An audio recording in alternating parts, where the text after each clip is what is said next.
নমস্কাৰ সকলোকে টিপ্ৰিয়া চেনেলৰ নতুন এটা ভিডিঅ'লৈ সকলোকে স্বাগতম। আজি বনাওঁ হওক জিৰা পোলাও বনাবৰ কাৰণে মই জহা চাউল ব্যৱহাৰ কৰিছোঁ। আপোনালোকে যিকোনো চাউল ল'ব পাৰে।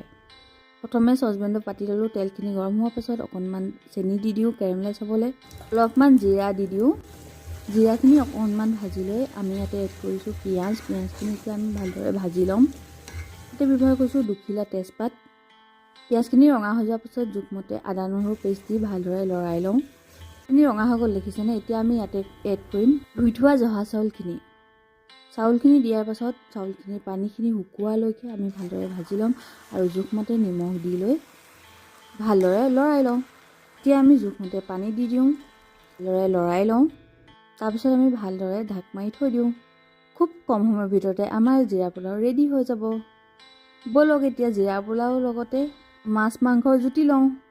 এনেদৰেই নতুন ভিডিঅ' পাই থাকিবৰ বাবে মোৰ চেনেলটো ছাবস্ক্ৰাইব কৰি দিব, লগতে লাইক কমেণ্ট শ্বেয়াৰ কৰিব। বাই বাই, আকৌ লগ পাম।